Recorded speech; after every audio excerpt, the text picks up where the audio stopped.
Welcome to All Things Moore County, Moore County's weekly radio show, highlighting the many facets of the Sandhills. That includes real estate, lifestyles, community, and neighborhood. And now, from 4 Properties, here's your host, Bill Sahadi.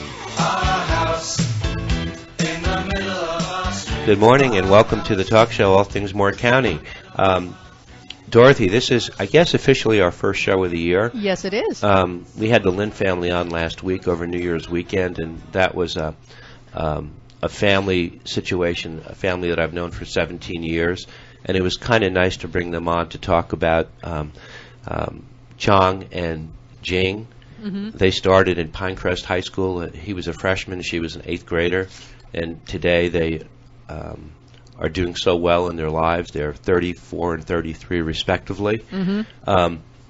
But we're swinging into 2017. And before I introduce my guests, I want to make, I guess, our first announcement of the year. It's full of firsts this year. I know. This Wednesday evening, January 11th, at 7:30 at the Owens Auditorium at the Sandhills Community College, the Carolina Philharmonic is presenting Symphonic Strings, which is going to be a culmination of some of the orchestras under David's tutelage. I'm talking about David Wolf, mm-hmm. Including the Carolina Junior Orchestra. Do you remember when they were on? Oh, yes, I remember that. That was fun. How cute were those kids? Oh, they were great. It was fun watching them trying to get their instruments around the studio. Oh, my, yeah. Well, I got a chance to go to that event in mid-December with mm-hmm. all the parents in the audience, and the kids were behind the stage, cute as could be, all different grade levels. And the junior orchestra, I guess, sort of came out of a need to provide some sort of access to the arts mm-hmm. and to music that are not as readily available today as they might have been 10 or 15 years ago, which is sad, but it's nice to know that an organization like the Carolina Philharmonic has sort of filled the void. Yes, it is. The show is, general admission is $30. Tickets are available at Heavenly Pines Fine Jewelry, the Artists League of the Sandhills, the Arts Council of Moore County, Nature's Own, Sandhills Winery, the Country Bookshop, the Gibbon Outpost, and the box office is at 5 Market Square in Pinehurst. So if you want to start your year off on a musical note, it should be a great event. Symphonic Strings, this coming Wednesday at 7:30 at the Owens Auditorium. Sounds good. I'll be there. Needed to get that. Yeah, I wanted to get that in. As we look back on 2016, I always ask you this question. Can you go back and think of all the themes of the different shows that we've had this year? No. Well, we've had so many. How many would you guess we've had on schools? Quite a few. Quite a few. Quite a few. Yeah. The shows sort of evolve. Patterns sort of evolve without our prompting. Yeah. And my guests today are going to be speaking all about the Moore County schools, some of the issues, some of the operational issues. If you remember back in February, one of my guests, Karen Ken, who is an activist, an advocate of mm-hmm. the Moore County schools, Karen came on. We spoke about the quarter-cent sales tax. At the time, you were really trying to inform the public that this was a voluntary tax that people could vote for. Yes, that's correct. It's been a quick year. Yeah. It lost by 428 votes. Yes, it did. How can that be? Thanks for bringing that up. How can that be?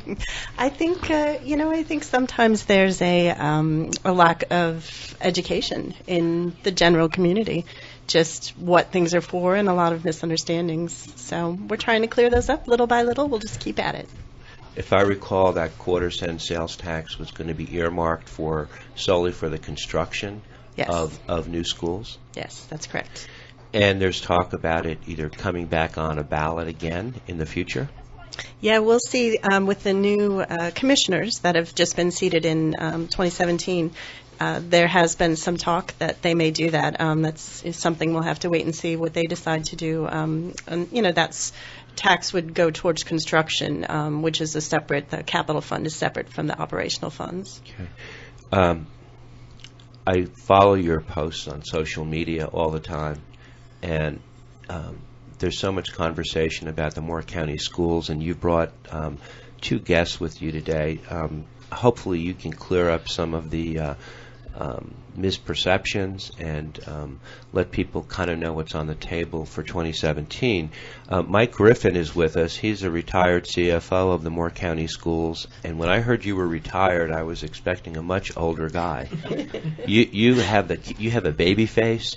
I'm so much older than he is. It makes me feel so old. How long were you with the Moore County school system?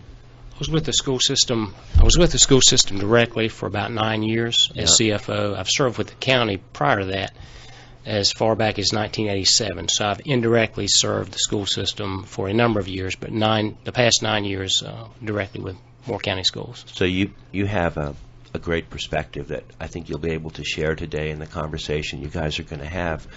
Our third guest is a friend of mine, real estate attorney Clark Campbell, who I've known for many years, who is, you're not here under the, as an attorney, you're here as a parent, a concerned parent, and just a community member and advocate.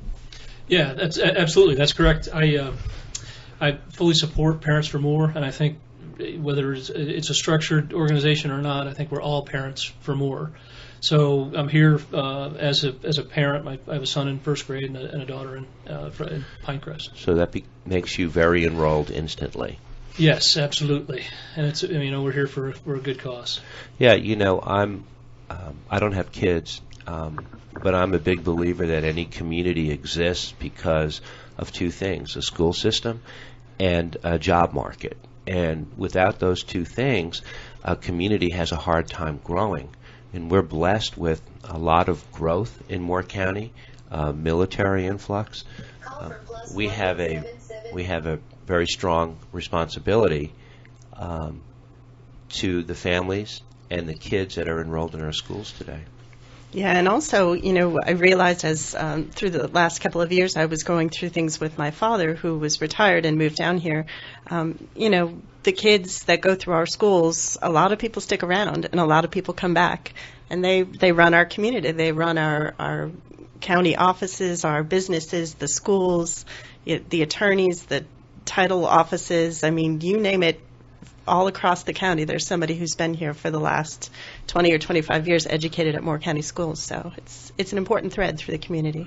Take me back to March of last year with the election, and let's go forward from there. I mean, I love the idea of a quarter-cent sales tax without having to raise property taxes. It was a voluntary tax that people could vote for and to help their community. So it failed by 428 votes. That kind of put a stop on some of the construction plans. And we're in an environment where interest rates are possibly going to be rising. I read every week articles about funding, improving the infrastructure. Where are we?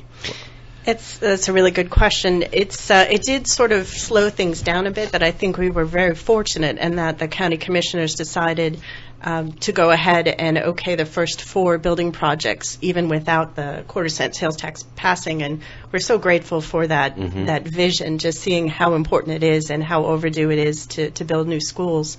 It was a bit of a setback, and I think it is a learning curve for all of us, especially people who aren't trained in financial things or advocacy.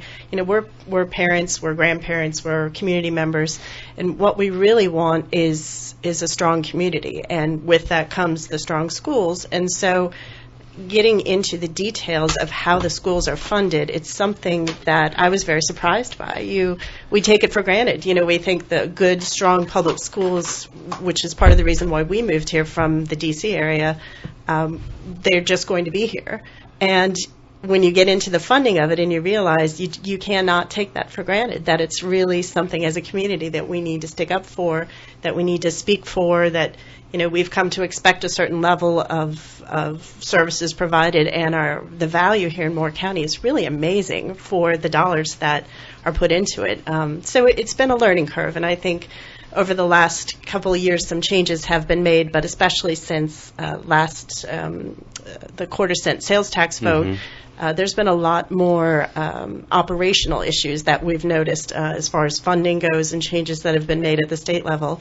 And so the focus, unfortunately, has shifted a little bit away from building new structures into the operation of the schools, keeping things running at the level that we expect them to. So that's sort of where we're at now. Mike, about 10 years ago, did you all see this coming?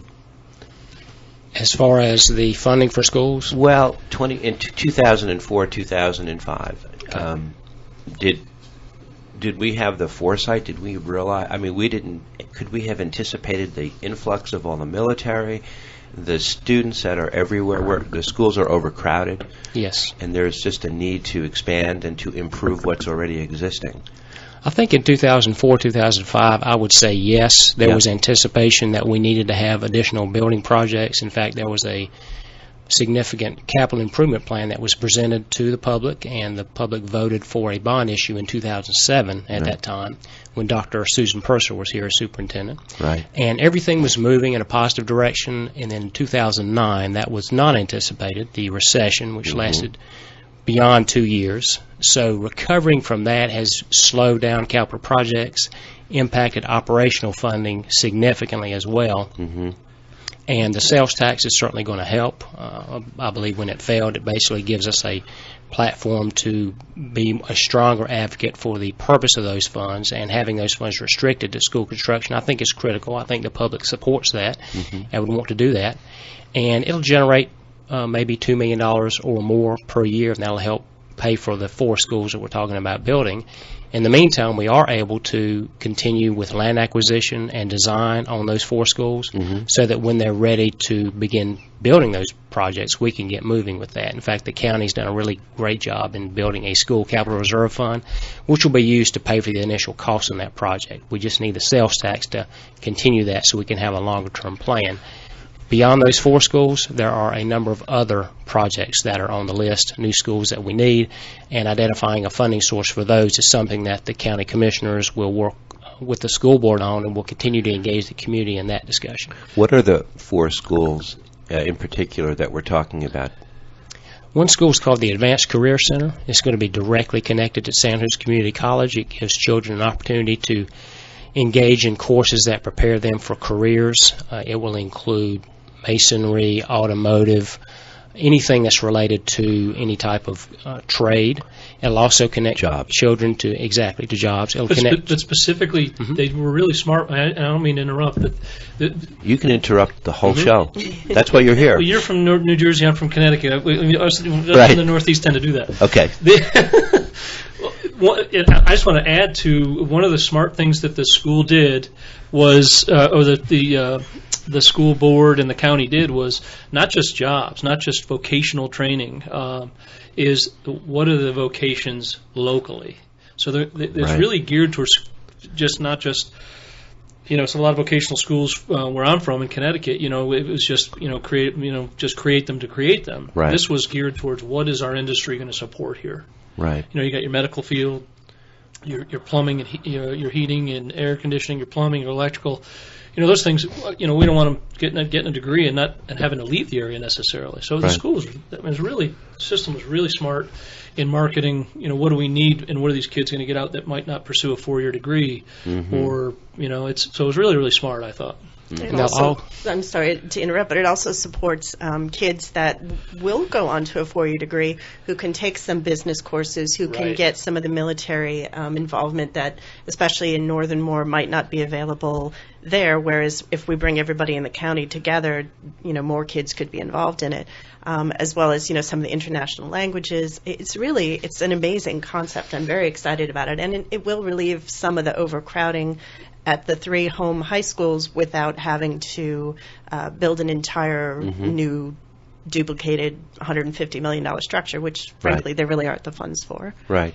So the Advanced Center is one. Is one, and one other point on the Advanced Center is it will also provide opportunities for students to have access to college courses, so they can get college credits while they're in high school, Right. and also advanced placement courses. So Right. the benefits are tremendous. So it's a great concept and a great project. The second school Right. is a school that will be built to help alleviate overcrowding, primarily at Sandhills Farm Life Elementary School. That school is overcrowded, over capacity. Yep. And also Vass Elementary School, also over capacity. Those two schools need. Basically, we don't have any more space for students, so we're having to add trailers consistently every year to handle student growth. So that school will help out with the overcrowding at those two. Mm-hmm. The other two schools are an Aberdeen Elementary School, which will be targeted for Highway 5. We've purchased some land in that area. That will address campus issues. We have aging campuses at both Aberdeen Elementary and Aberdeen Primary School. Those schools are over 50 years old. They date back to the days of segregation. We have that same issue with the Southern Pines schools, both Southern Pines Elementary and Southern Pines Primary.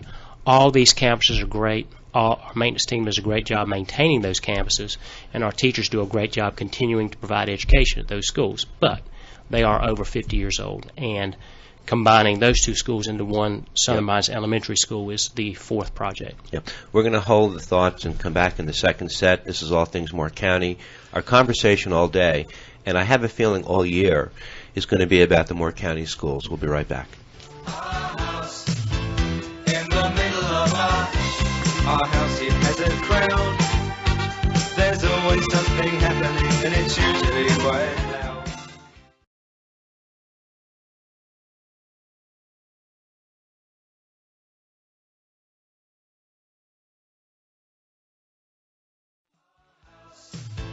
In the middle of our street, our house. In the middle of our Welcome back to the second set of All Things Moore County. We're talking about Moore County schools today. Specifically, we're talking about the challenges that are facing the schools from a finance and budget perspective. And we talked a little bit in the first set, Karen, about the sales tax that didn't make it, and we talked at the end of the 4 projects that are underway. But beyond that, there are other issues of immediacy that need attention that we need to talk about today too. That's correct. Yeah, the focus has had to shift for various reasons from future building, although it's still going on, to sort of a parallel track of funding, but funding for operational costs. For today. For August of 2017, Right. which I think is 7 months from now. Yeah. Scary. Yeah. We've had past shows. I mean, we've talked about things like teacher morale, overcrowded classrooms, facilities that are, as Mike was saying, kind of antiquated. There are a lot of immediate challenges that have to be met long before these construction programs get to fruition. Correct. And in particular, by the end of this year, this budget session, which is coming up very quickly in the spring, Yeah. Moore County Schools funding is so complicated, and it's something as a parent that, like I said before, you take for granted that the schools will be there. And when something isn't there that you want, you start going to look why it's not there and looking for answers. I ended up on the Moore County Schools website and then talking to Mike Griffin and through Parents for More, getting more involved in attending the school board meetings and the county commissioners meetings. And you realize that most of the funding for Moore County Schools actually comes from the state. $69.1 million comes from the state, which is about 2/3 of our funding. And then the next biggest chunk is from local, from the county commissioners. A very small portion comes from federal and grants and nutrition, things that have other specific purposes that can't be shifted around and moved. And when some things began to disappear or weren't quite what I wanted them to be, and I started looking, you find that there's been a history of funding and difficulties with funding and belt tightening and having to make do with less to try to meet the growing population with the funding that we've been given. And interestingly, as Mike started to say during the recession, there was, a big halt in financing from many levels because there was a recession, so there wasn't a lot of funds available. Moore County Schools had been very careful to put aside money and try to trim their budget, and some federal stimulus funds had come through, and so Moore County Schools was able to build up a fund balance, which is like a savings account, and build it up to use it, knowing that in the next few years that funding cuts were coming, growth was coming, more money was going to be needed, and yet there wasn't going to be much more revenue. So they did an excellent job of saving for a rainy day, but unfortunately it's been raining since about 2012. So That's a great word picture. Yeah. That's a great word. It's been raining since 2012. yeah. So what do we do? Where do we go? Well, I think Mike, Griffin, I'll let him speak to that a little bit. With the fund balance, it's gone down now. We've gone down to, at the end of this year, we'll be somewhere between $1 million and $2 million, from a high of $12 million about 4 or 5 years ago. And we have consistently been using fund balance, which means we're spending more cash than what's coming in each year, with the plan of having a sustained revenue source to replace that once we got down at this level. So we're at a point now where we do need additional funding, Right. and the only place that we can go now that fund balance is being depleted is to the county commissioners. So we're trying to engage the community so that they're aware of what's happening, so that they can support our school board as they begin to work with the county commissioners on solving this problem, not only this year but into the future. How does a problem get solved without increasing some sort of tax? Well, that's a really good question. I think our concern is the problem and the problem at hand and the immediacy of it. And I think we have elected officials who are very supportive. The county commissioners, Right. the newly seated board, the school board. I think them working together, the two boards together, I think could certainly find a way to do funding. And I think there are options that don't necessarily involve an immediate tax raise, which is good news for a lot of people, I know. Clark and I grew up in two very well financed and well-heeled public school systems in Connecticut and New Jersey, respectively. The schools got pretty much everything they needed. You and I are about 10 or 12 years apart, but same era. Right. Now you have children in the public school system. How old? I've got a first grader. He's 7 at Pinehurst Elementary, and a freshman. She's 14 at Pinecrest. So now you are realizing what your parents might have gone through when you were in school, but Connecticut funded their public school system through property taxes. Absolutely. Primarily. Right. Same in northern New Jersey. And it's really important to. I happen to be on the school improvement team for Pinehurst Elementary School too, and I'm in awe when I sit with the teachers and the administrators to watch the passion and what they do with so little. Yeah. And what I take from all of this, I'm always going to defer to Michael on the financing side, and the fact that he was with the county and then the school system. We couldn't have a better advocate from the finance side because he understands how both machines work. Right. But we need parents to be involved, whether it's calling our county commissioners and staying involved. This is not a sort of beat on your school board now. We need to support them by talking to our county commissioners, to our state legislators. This is we have an immediate need, and it's a short-term need, but this short-term need is going to be part of a long-term plan. Things are changing. I mean, we are talking about the $3 million shortfall at the end of this budget, at the beginning of the next budget year. It's got to be fixed, and it's got to be through engagement with our parents, that we need to understand how we fix this and really, really work on our elected officials to understand the severity of it, because we can't keep raising the number of students per class and taking away teachers' assistants or reducing the number of teachers we have in our school system. Mm-hmm. It just can't happen. We really need to work with our elected officials to fix these problems. And I get a lot of questions from people as I've been through the last year or two going through Parents for More and more of a shift towards understanding the funding and try to engage people and explain it. I get asked a lot, well, where did the $12 million go? How did that fund balance get spent? Did everybody get a new car? And when you sit on the school improvement teams and when you're a CFO, you see really that money was spent very cautiously and very judiciously, mm-hmm. which, I certainly was ready to believe it wasn't until I started looking. But it was mostly used to keep teachers in classrooms. And it's a very complicated set of statistics and explanations that we can go into for hours. But there's been a lot of cuts to funding from the state level. The state budget is put in a different time from the local budget, so there's a mismatch between what we think we might get from the state and we plan for and we hire for, and then what actually comes. There's new state rules that come down after the fact. There's a lot of factors that go into needing to be absorbed from the fund balance, but most of the funding cuts have been to positions in Moore County Schools. And we have, as a school system, Moore County Schools has done a terrific job of using local funds and shifting funding around and using fund balance to keep teachers in the classroom, to keep class sizes down to what we consider a reasonable level, and we've come to expect some other classes that the state doesn't pay for. But now that fund balance is gone, there's no more buffer from Moore County Schools to keep these things settled. So it's not that Moore County Schools had wasted money, it's that the funding shortfall has been coming down the pipe and has been there for years, but we were able to buffer it, and that part is gone, and that's not something I think most community members would tolerate. Mike?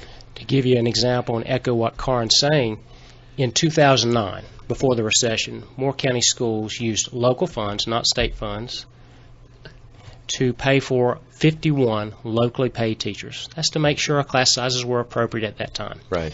In 2016, last year, Moore County Schools used local funds to pay for 105 teaching positions. That's an increase of 54. Wow. Increased cost of $3 million when compared to 2009.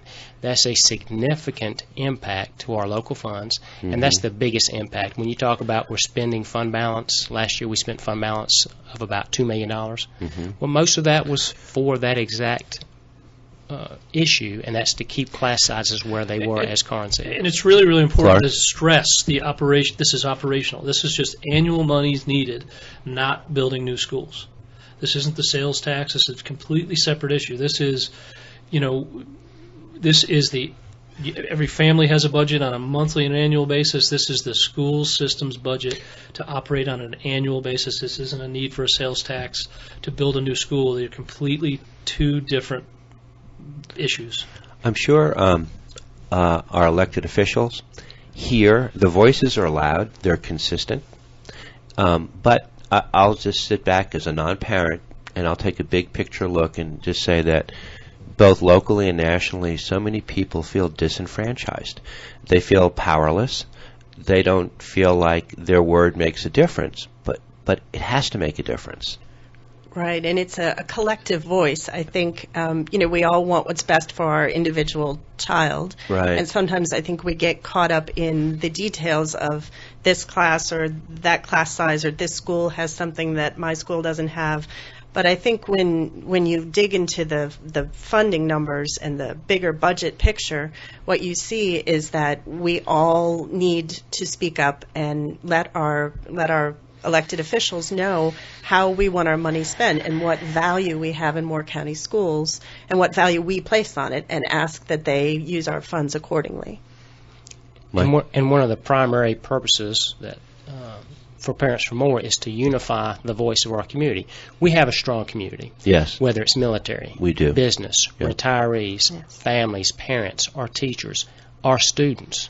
We have a strong community and a strong voice, and if we can unify the voice together, we also have strong elected officials Right. who care at the local level in the towns and villages and also at our county, and we know that they listen and they want to hear from the community. So we want to engage that voice, strengthen that voice, unify that voice so that everybody understands this is where we are, this is what we need to make sure we do what's right for our students.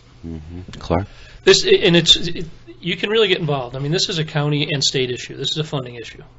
But you can talk to your local, to your town and elected officials. They may not have a say because they can't. There's no revenue source coming from the local municipalities. But those elected officials can come together and resolve to support their community, their property values, the standards that they're used to, and they could come together and tell the county commissioners how they feel by resolution, and as a group to say, listen, we support the schools, we support our teachers, we support our communities. So you can start right with local elected officials and talk to county commissioners, get involved with Parents for More. You don't have to necessarily physically be there. There's probably going to be petitions around. There could be Facebook postings, and there's just so many different ways to become undisenfranchised, if that's Right. a word. Right.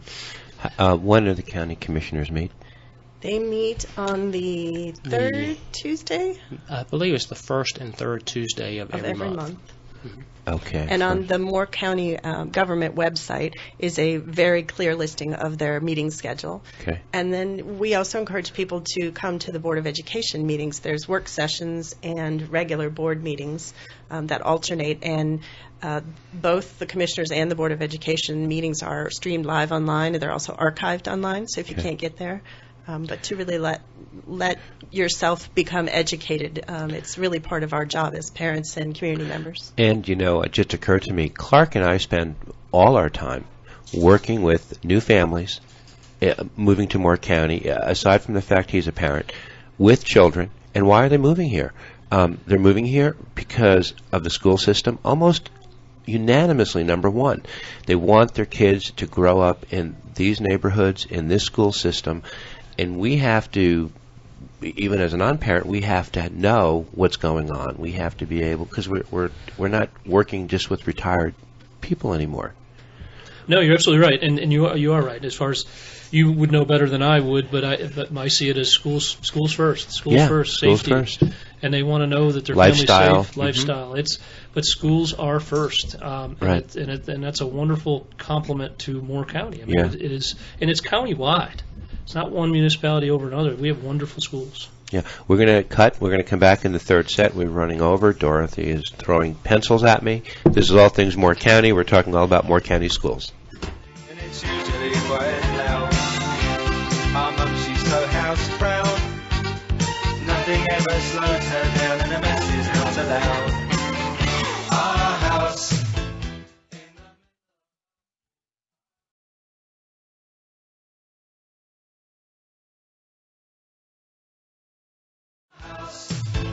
In the middle of our street, our house. In the middle of our house, it has a crown. There's always something happening, and it's usually Right. quite loud. Our mum, she's so house I proud. think we should focus on Nothing ever slows her down, and a mess is not allowed. We're back in our third set.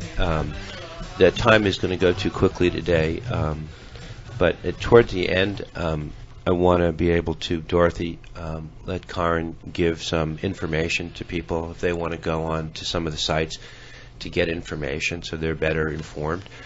I don't think that. I think that lesson from March, that election, I think is going to make everybody better today in preparing people for information, and that's the reason we're meeting today, I think. The voices are galvanizing, I think. It literally isn't a week that goes by that I'm not reading an article in the Pilot or I'm not seeing a ton of information on social media.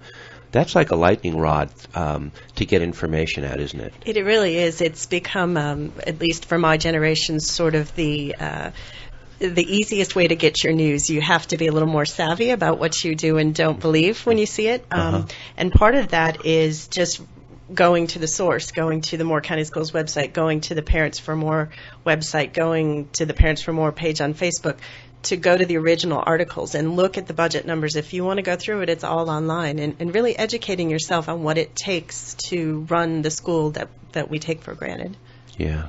And it's amazing. Our school system is fabulous. I mean, we really have an incredible value in Moore County schools, results-wise, great going on for higher education, great people sticking around, people moving here from the military, supporting our property values. You can turn around and sell a home here fairly easily because the schools are good, and that's an important value. Clark and I were talking about that before we taped today.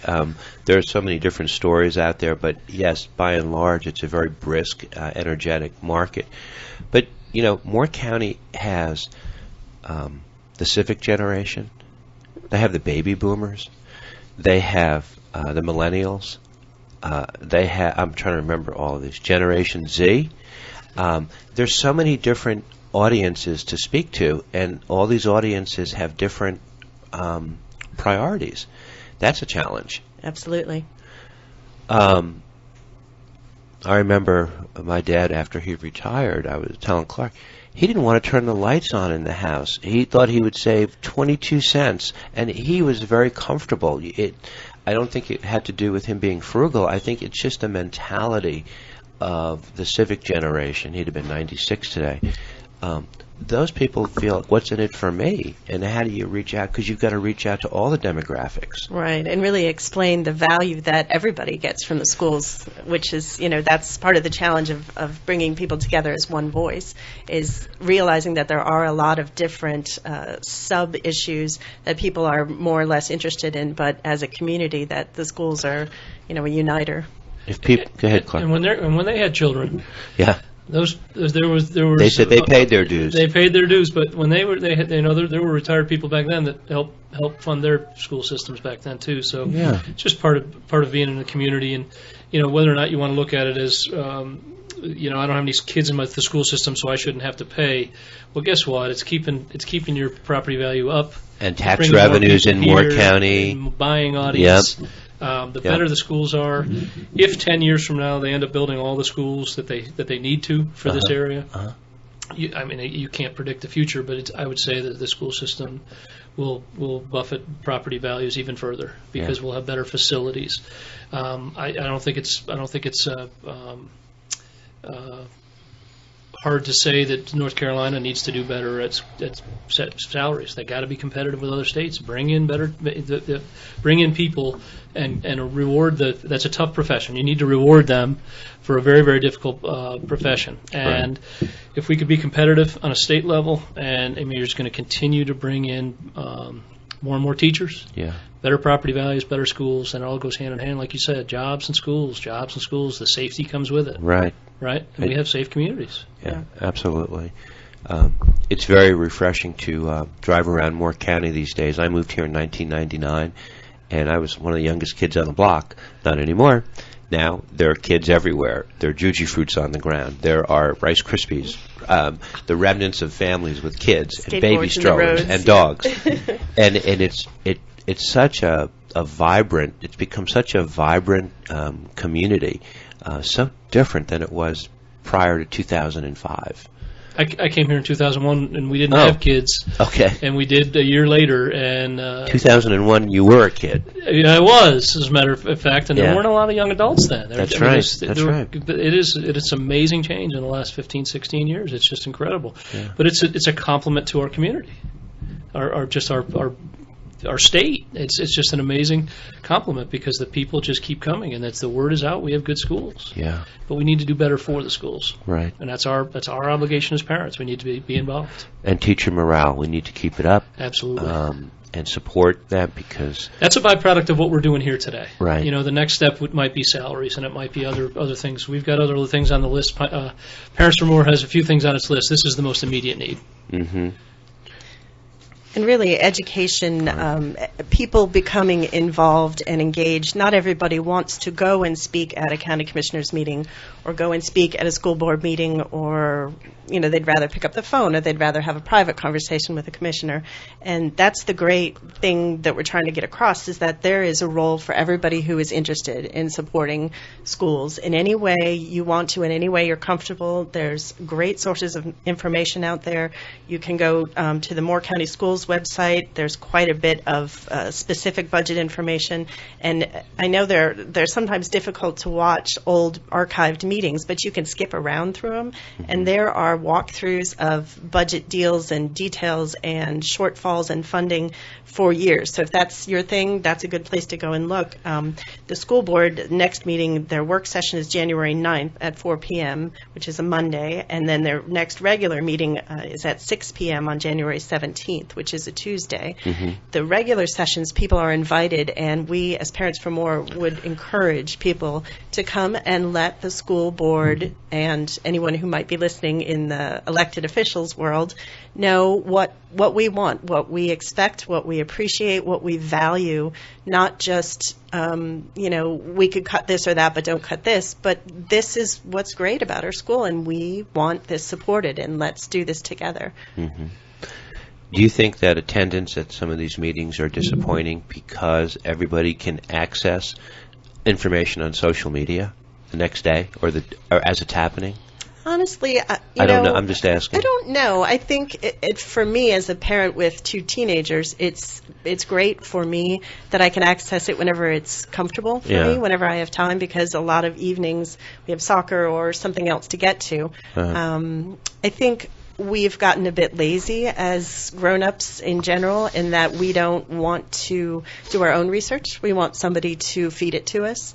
And I'm happy to feed information to people, but you have to come and find me and look for it a little bit. So I think social media helps and capture a few people, but, I think we all need to do a little more of our own looking and digging.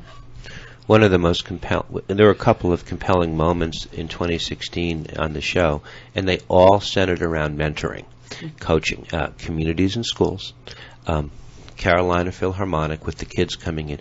Whenever we had shows with kids who were bright-eyed, you all remember when you were in elementary school, you could all remember those indelible impressions that one teacher left with you. You might have been 9 years old, but you remember it like it was yesterday. And when you see the kids and their hope, that is the most persuasive reason to support the school system that you could ever say. Maybe we should just invite the public in here and let them watch the kids. Exactly. Great idea. But it's worth it. I mean, and it's, there's also that thing that you want to give back. You want to pay it forward. You want to make sure that the kids have a better education or a chance maybe than you did, or at least the same chance. And that's a challenge today. But you're absolutely right. I mean, my kids might not benefit by any of the new schools they build someday. Right. But we need it. We need it for every child should have the same exact opportunity. Yeah. No question. Yeah. And they don't know the difference. They don't know what you all are fighting for. All they know is they want to be stimulated. They want to be challenged every day. They want to have a teacher they can look up to, that they can go home and have besides a parental figure, they want to have another mentor or somebody that they can role model after. And somebody to set that spark for them. Yeah. And that's always been one of the best things. All the shows that have been in here, no offense, guys, but whenever the kids were here, they were always the best shows. You guys are number 2. We'll bring some next time, I promise. Bring some kids. I'll just scare some up. litter them around. I've had a lot of firsthand experience watching some of the Pinecrest High School kids going back and forth to the Sandhills Community College. What a great participatory program that has become for some of the students that I guess have taken advanced courses and can get some college credits, and it's just a wonderful thing to see. We didn't have that when we were. No, it was institutional when I went. The bell rang and you were there till the bell rang, and now it is almost like prep school. At Pinecrest, it's wonderful. Yeah, I mean, amazing. it really gets you ready to be a grown-up, right, and deal with it. It's wonderful, and the list of classes at Pinecrest now is unbelievable. The electives, telephone book directory. It is wonderful. I mean, the things you can do. Right. We got a great school system. I mean, I challenge anyone to say that they have a better one, as far as I'm concerned. But we need, as a community, need to help it. We're at a point in our lives where we don't know what jobs are going to even look like in 10 years. I mean, the technology is changing. The world is changing. When we grew up, we would graduate from school, college maybe, get a job, settle in a town. We never thought we were going to move on a dime for a job. People today are so much more mobile because they have to be. So preparing the kids today is different than when I'm not grouping you in my age group, but when we went to school, you had your social history, you had your English, you had your science.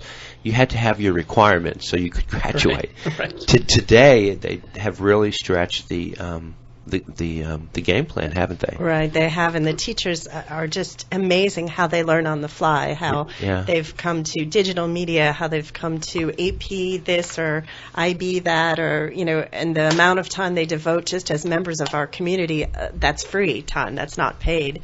For things like, band or athletics, some of the arts programs, the speech and debate, ROTC, it's amazing the amount of involvement we have from our teachers and our faculty in this community.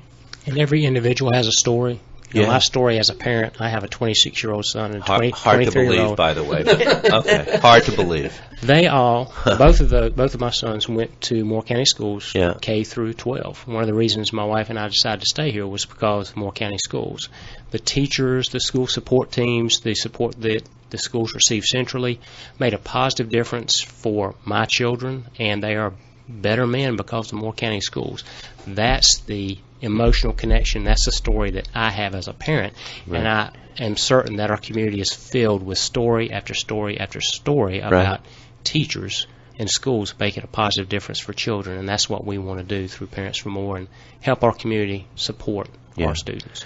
And there's a lot of enthusiasm, too, with the elections, new Board of Education members. We had Betty was on. She was a very proactive lady. She is, yep. You have some really good people on the board who are all committed to the same things you are. And very engaged, very much, not ceremonial members, but really digging into the problems and thinking creatively and finding solutions and working with the commissioners, which is delightful. Yeah. I appreciate you guys coming on. If people who are listening, if they want to get involved with one of the advocacy groups, aside from the Moore County School website, are there any other groups they can go to on Facebook? There are Parents for More. We have a Facebook page and a Facebook group. The difference, not super important, but the Parents for More news page is where all articles and things are sort of posted more informationally. The Chat and Support group of Parents for More does a lot of sort of positive reinforcement of all the great things we have, because you can't take the negative without the positive, and we do have a lot of that. Parents for More also has a website. It's very simple, parentsformore.org. We have a great slideshow that we've been going through the community and giving, and it will be posted there, the latest version, so you can flip through some more details, explanations of where the funding is and what you can do for advocacy. But come to some meetings, educate yourself, talk to your representatives, your county commissioners, your local councilmen, mayors, neighbors, whoever. Read the pilot. I mean, they have been, I think, very strong advocates of getting good information out there and keeping the public informed. You can gather all the information you need in a very short period of time. Yeah. And if you'd like me to spoon feed it to you, you can also call me, because I'm happy to tell you. Yeah. I wish I had videotaped them. I went to a dinner last night, a couple who moved here from Laurinburg. They're Chinese. Their daughter is at Pinehurst Elementary. She is 5 years old. Her name is Anya. When they had their closing back in April, she wouldn't talk to me. She sat there at the closing table. I would wave and smile, and she would hide behind her mother. Last night I went over for a traditional Chinese dinner. They moved here because of the school system. Her mom still works in Laurinburg in a local hospital. They moved here for their daughter. And she was running around. Her confidence level had just increased. She was talking. She was social. She was putting on clothes to show off. And I thought to myself, wow, it's pretty organic. This was what it's all about. And Anya she's, I guess, in kindergarten at 5 years old. Right, yeah. And the Gau's, Michael and Lydia Gao, and they're living in Pinehurst, and they moved here for the Moore County schools for their daughter. And it was sort of a good testament to see, just on the heels of... If I could tell a similar story. Yeah, please. I met a family years ago now. They were moving here from Colorado. And I can't remember how I got talking to them, and they were looking to rent a house, and they asked me a question. Why Pinehurst? I need this, and the wife was adamant. We're all about the schools. My kids are in a special school out here in Colorado. They're doing very well. They're thriving. We have to be at a good school. And I told them, then you want to be at Pinehurst. You want to be in the Pinehurst Elementary area, or West Pine, or any one of them, to be honest with you. But having 2 children go through Pinehurst Elementary, I'm a strong advocate for that school. But about 6 months after they moved here, I asked her, I came across her and I said, how's it going? She said, my kids are so far behind. So she came from a big... Is that right? Yeah, she came and just said, you guys are killing it out here. So Wow. you just hear stories like that. And when they took the year-round and school and closed it a few years ago, and some of the things that the school board or the school system did over the years to not use as much of the fund balance was to get rid of terminate the year-round school system and other things to do to basically defray some costs and lessen the budgetary constraints. The parents came together at Pinehurst Elementary, and I remember talking to some of the people through the superintendent's office. And what's the effect going to be on Pinehurst Elementary? And I just sat in awe of the parents that told stories about what's going on in that school. And it's happening in all these schools in Moore County. It's unbelievable. Yeah. And, what effect is it going to have on not just the parent who is speaking to children, but the children at our school, and what impacts it's going to have, whether it's volume of kids, the impact in the classroom, what is it going to do? And you heard just wonderful stories. I mean, it's just amazing. A lot of passion. Yeah. A lot of passion. Yeah, and the passion comes out of you, Clark Campbell, and thanks for joining us. Mike Griffin, thank you as well. You're a great spokesperson. And Karen, I don't have to tell you what I think of you. This is your 3rd time on the show. We want to have you back. Please consider using this as a forum to inform people, because a conversation is the #1 way to start change. And if people are well informed, they can make those informed decisions. Thank you for the opportunity. Yeah, Absolutely. guys, have a great 2017. Hope to see you all down the road. Happy New Year. Thank you all. This is All Things Moore County, and we'll talk to you next week.